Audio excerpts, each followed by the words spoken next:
biólogo y uno de los más importantes divulgadores de ciencia de nuestro país, conductor de radio y televisión. Ha recibido el Premio Nacional de Periodismo en 2 ocasiones. Acompáñenme a conocer en corto a Enrique Ganem, conocido también como El Explicador. Enrique Ganem Corbera nació en la Ciudad de México el 16 de abril de 1960. Es biólogo egresado de la Escuela Nacional de Estudios Profesionales Iztacala de la Universidad Nacional Autónoma de México. Es mejor conocido como El Explicador por su excelente trabajo divulgando la ciencia en México desde 1974. Es especialista en sistemas de cómputo, escritor, divulgador científico, conductor de radio y televisión, conferencista y promotor del pensamiento racional. Dio su primera conferencia a los 14 años de edad en la sede de la Sociedad Astronómica de México en la capital del país.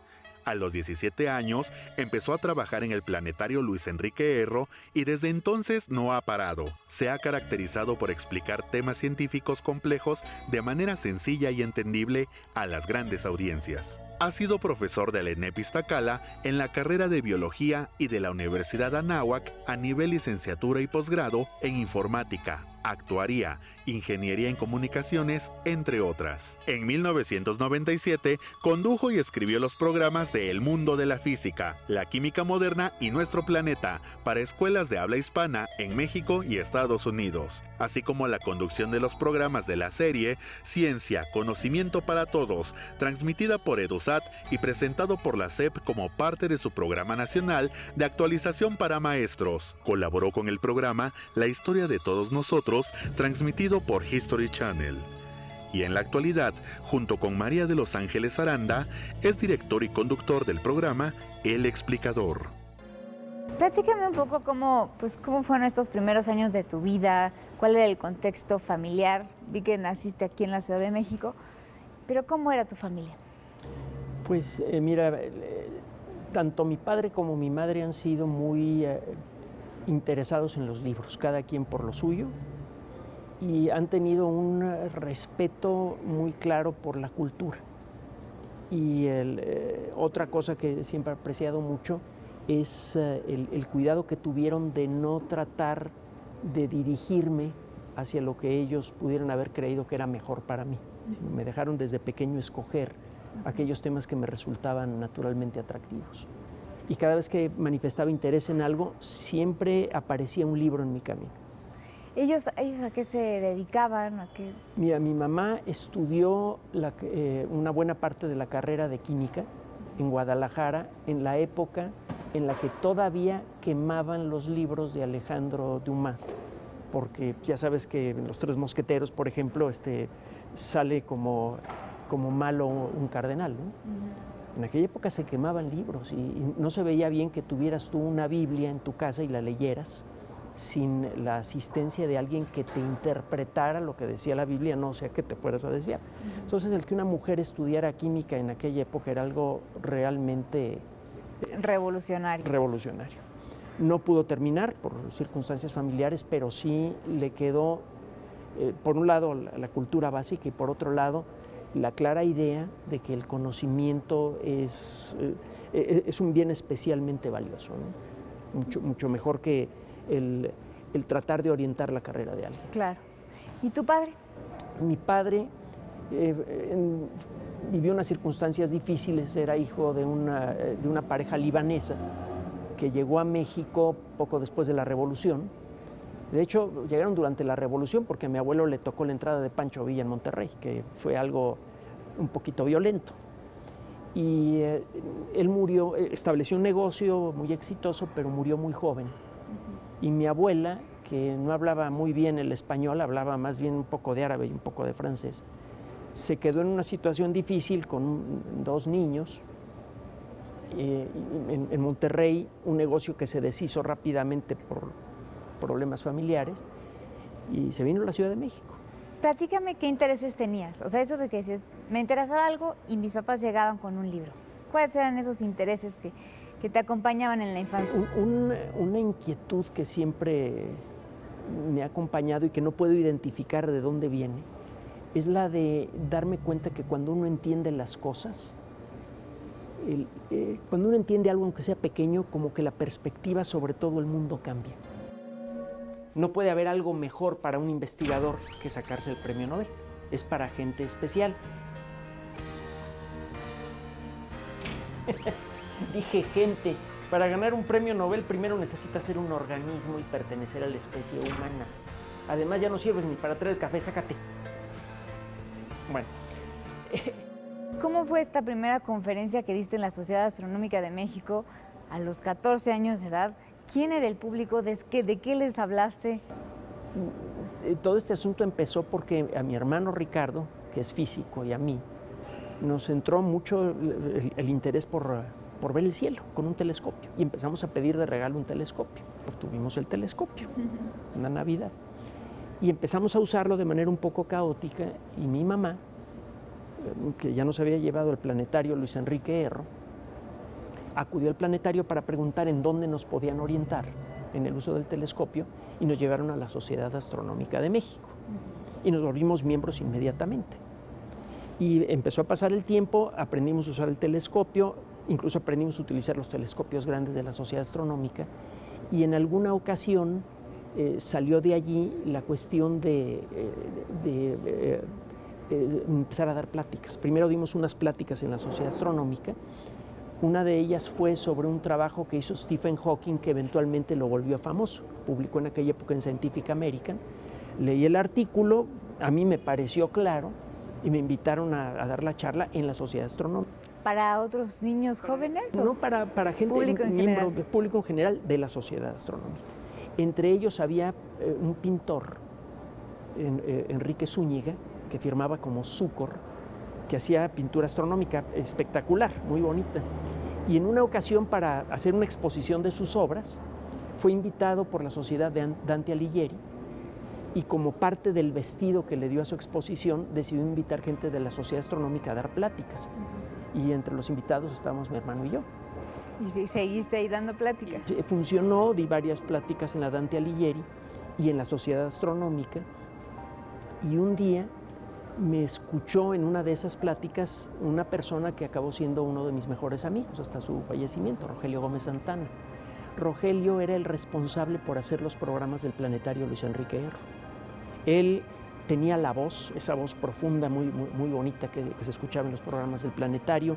Él escribía los guiones, él escogía la música, él hacía prácticamente todo el vestido, excepto lo que involucraba las fotografías.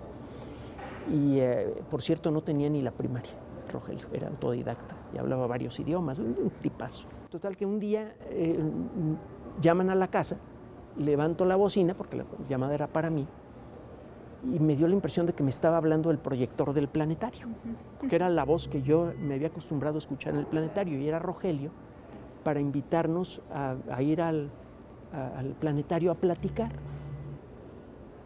Ni le pregunté para qué. Me piden que vaya al planetario, voy al planetario, ¿no? Y además no me van a cobrar la entrada, pues voy, fascinado. Y en pocas palabras me ofreció trabajo. ¿Qué edad tenías? 17 años. No tenía edad para trabajar, mi papá tuvo que firmar un permiso. ¿Y en qué consistía ese trabajo? En apoyar la producción del planetario, sobre todo en el aspecto visual. Escoger imágenes, hacer la fotografía, revelar las películas, que en aquella época todavía la fotografía era química, y luego el tomar pinceles y pintura de la que se usa para los modelos de avión, y retocar las fotos, enmascararlas. Eso era parte del trabajo. La otra parte era hacer las presentaciones en vivo del planetario, responder las preguntas del público.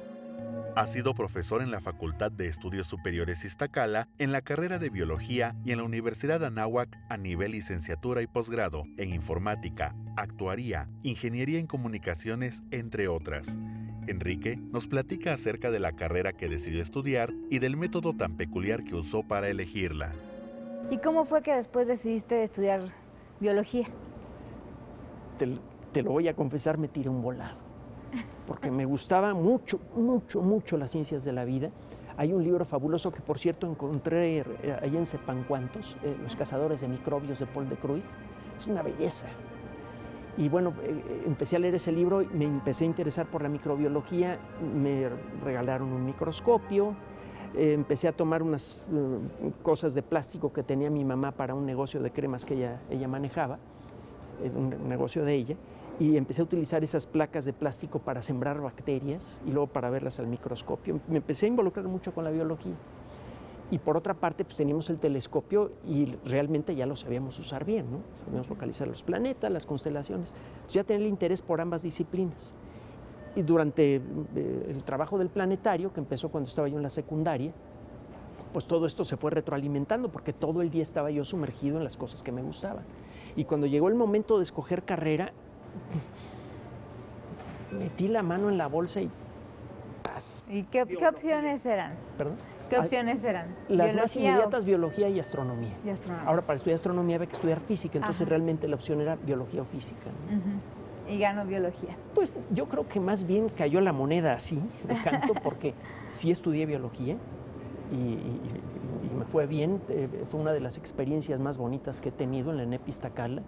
Tuve unos compañeros realmente fabulosos, todos ellos. En pocos lugares he encontrado un grupo tan armónico. Y mis profesores en su gran mayoría eran realmente muy buenos.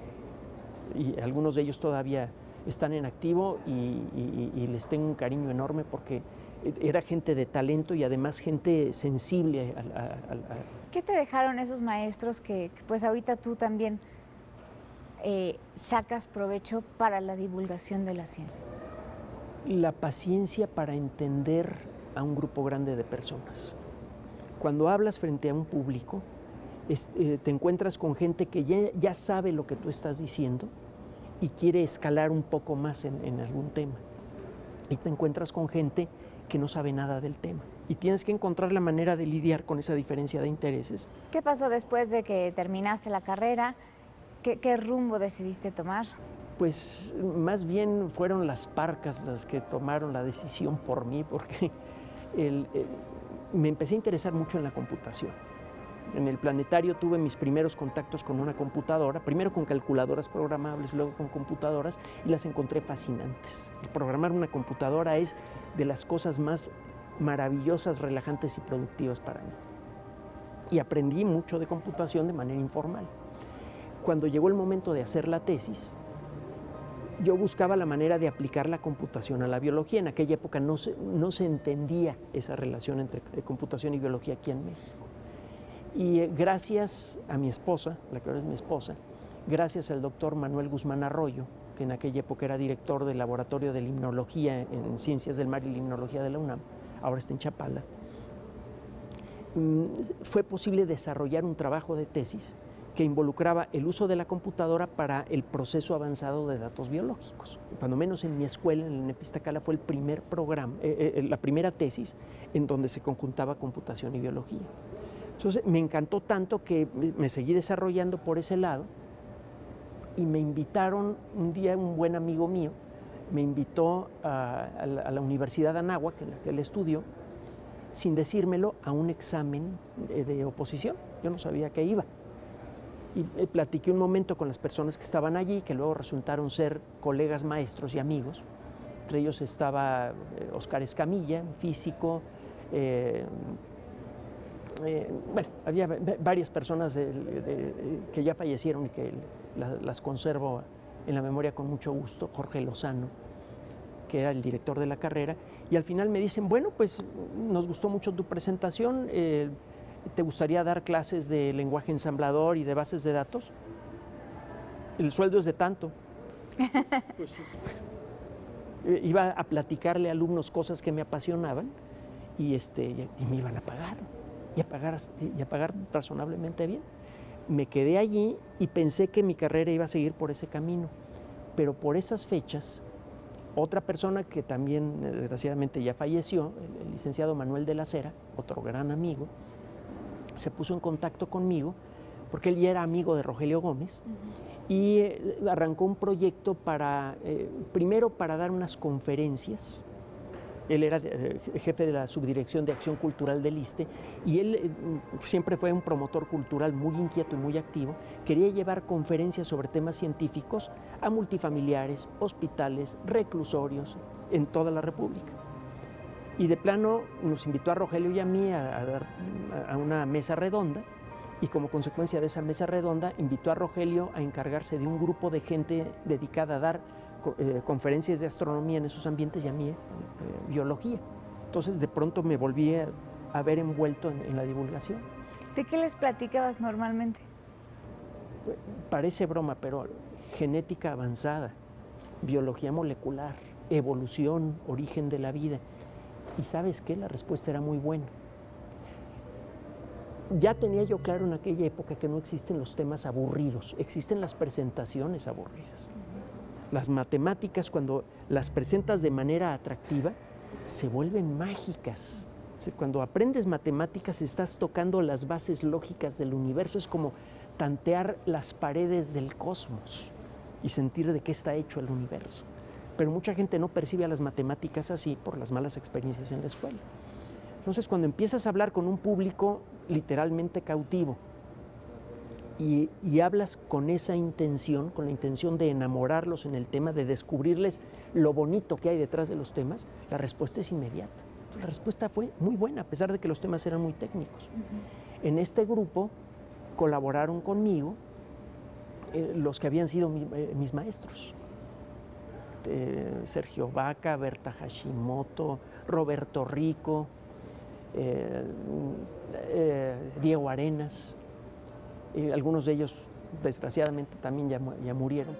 En 1999 ganó el Premio Nacional de Periodismo en la categoría de Periodismo Científico del Club de Periodistas de México y en 2012 obtuvo el Premio Nacional de Periodismo Pagés Yergo en la categoría Programa Cultural. Enrique nos platica más acerca de las experiencias que lo llevaron a ser galardonado con estos premios. Además de los reclusorios, ¿en dónde más llevaban estas conferencias? Mira, por ejemplo, multifamiliares, en donde hay mucha gente retirada o gente que no ha podido encontrar trabajo, etcétera, y que se sienten realmente desesperadas. Y veías la sonrisa en su cara cuando terminaba la conferencia. Las conferencias estaban planeadas para 45 minutos, a veces nos quedamos 3 o 4 horas porque no nos dejaban salir con las preguntas. Íbamos a hospitales del servicio público, principalmente del ISSSTE, íbamos a escuelas rurales, a todos los lugares que te puedas imaginar, generalmente alejados de la cultura. Era raro que visitáramos zonas afluentes, generalmente nos íbamos a las zonas más pobres y es allí en donde dábamos nuestro trabajo. Fue una aventura en muchos sentidos, pero casi uniformemente la respuesta era muy positiva. Y la gente luego quedó con interés y algunas de ellas luego nos empezaron a seguir cuando empezamos a trabajar en otros ambientes. ¿Cuál sientes que ha sido el impacto pues, de tu trabajo a lo largo de los años? A mi esposa y a mí nos tienen muy felices. Nos hemos topado, por ejemplo, con una carta que todavía atesoramos en la época en la que las cartas te las enviaban en papel, antes del internet, de un grupo de trabajadores que decían que cuando terminaban su jornada de trabajo se iban a la tiendita y se ponían, ya te imaginarás cómo. Y dice, ya tiene tiempo que no hacemos esto, nos quedamos en el vestidor de la fábrica escuchando su programa y lo grabamos. Y aguas, si no nos gusta lo borramos, pero los que nos gustan los guardamos. Bueno, pues esa persona luego nos escribió que le había pasado los cassettes que habían pasado por la aprobación del colectivo y se los estaba dando a un amigo suyo que era conductor de microbuses y se los pasaba al público y a veces la gente le decía que se detuviera un poco para poder escuchar el programa antes de bajarse. Entonces eso es bonito. Pero lo que es más bonito para nosotros y que hemos visto ahora más gracias a las redes sociales es que hay mucha gente que dice que había abandonado los estudios y regresó a estudiar por escuchar el programa. Que hay mucha gente que escogió una carrera de corte cultural, científica o artística, por escuchar el programa. Y eso, pues, cuando sabes que estás ayudando a mejorar un poquito la vida de otra persona, la sensación es inmejorable. Entonces, queremos creer, por lo que hemos visto en las redes sociales, que cuando menos con algunas personas tenemos ese efecto. Y si le haces ese bien, cuando menos a una persona, ya se justifica dentro de mi cabeza el haber dedicado todo este tiempo a esta actividad. Pues, has obtenido el Premio Nacional de Periodismo en 2 ocasiones, una por periodismo científico y otra por programa cultural. ¿Qué ha significado eso en esos reconocimientos en tu carrera? Pues mira, primero desde luego una gran satisfacción personal y la doble satisfacción de ver a mis padres cuando recibíamos estos premios. Tanto mi padre como el padre de Ángeles enfermaron y murieron poco después del segundo premio, pero cuando menos pudieron ver que este trabajo que hemos hecho juntos era reconocido de esa manera. Platícame un poco, bueno, de la relación con tu esposa, María de los Ángeles Aranda, que además de pues, ser tu esposa, han trabajado mucho juntos, mucho, tanto en radio como en televisión. Platícame cómo ha sido pues, esta unión tan fuerte. Mira, ha sido muy, por un lado, de parte de la familia de Ángeles y de Ángeles misma, existe una base cultural muy fuerte, muy bien asentada, que tiene unas raíces incluso más amplias que las que yo he podido formar. Porque una buena parte de lo que ha sido mi lectura y mi entendimiento ha tenido que ver por cuestiones técnicas, ciencia, tecnología, computación, etcétera, etcétera. Y las bases de Ángeles no solamente incluyen eso, sino también otras perspectivas más sociales. Son bases que he ido descubriendo gracias a ella con el paso de los años. Y eso ha ayudado a hacer un programa de trabajo que pretenda ser más incluyente en lo que a los temas que hacemos y un poco más cuidadoso en cuanto al tipo de público que queremos llegar. Ella tiene entonces el mismo entendimiento que yo, es bióloga también, ella entiende el trabajo científico, entiende lo que es la biología, entiende lo que es la divulgación y tiene perspectivas muy diferentes a las mías. Entonces, de alguna manera, eso ha ayudado a complementar el trabajo, porque hay muchas cosas que yo simplemente no veo, no me he dado cuenta, no solamente de lo que es el trabajo de divulgación, sino lo que viene atrás, las relaciones con investigadores, las relaciones con otras personas, y eso definitivamente ha enriquecido mucho el trabajo, además de las contribuciones que ella hizo por mucho tiempo en el micrófono, con sus propias ideas. Enrique Ganem fue también conductor del programa Explicando la Noticia, de la serie Ciencia, Conocimiento para Todos, transmitida por EduSat y presentado por la SEP como parte de su programa nacional de actualización para maestros. Por ejemplo, algunas de las teleconferencias de CONACYT, de las primeras teleconferencias que se hicieron con la colaboración de la UTE, de la Unidad de Televisión Educativa, e incluso se utilizó el foro del CETE, del Centro de Televisión Educativa, que está de alguna manera asociado, para hacer algunas de esas teleconferencias. Entonces, los primeros experimentos de hacer teleconferencias pues, se hicieron allí y me tocó conducir algunas y conducir en compañía de otras personas otras. Se hicieron programas cortos, por ejemplo, en colaboración con el Educational Management Group, una organización internacional muy interesante, llevando programas de media hora vía satélite a escuelas primarias de habla hispana en el sur de los Estados Unidos y también en el norte de México. Y al final los niños tomaban el teléfono y te hacían preguntas y se las contestabas al aire. Y fue algo muy bonito que duró varios años. Por ejemplo, del lado de la física, uno de los secretos mejor guardados de la física es que los físicos ya no saben qué significa el término realidad.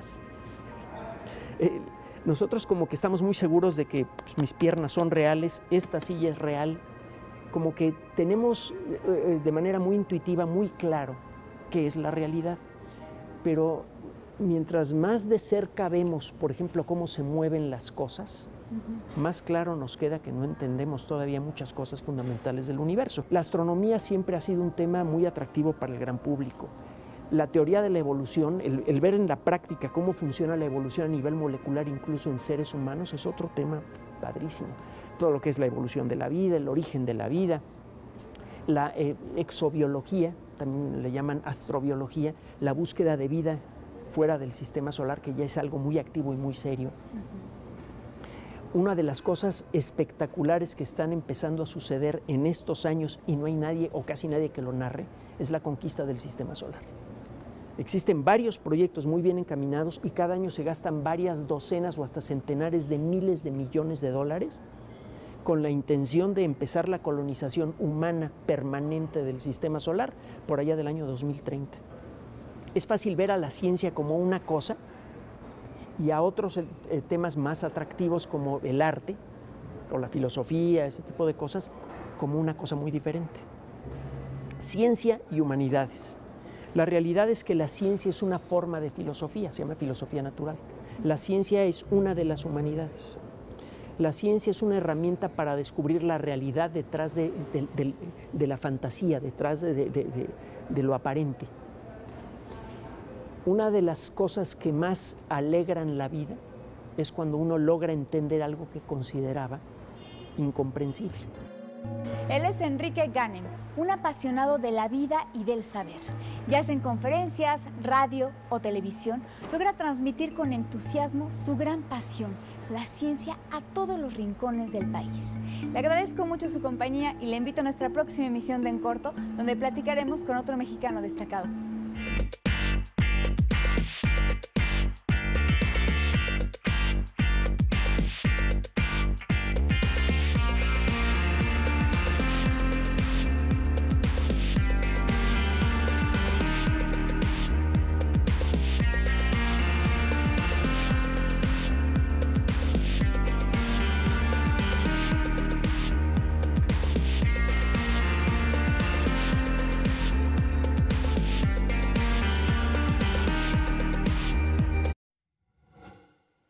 Gobierno de México.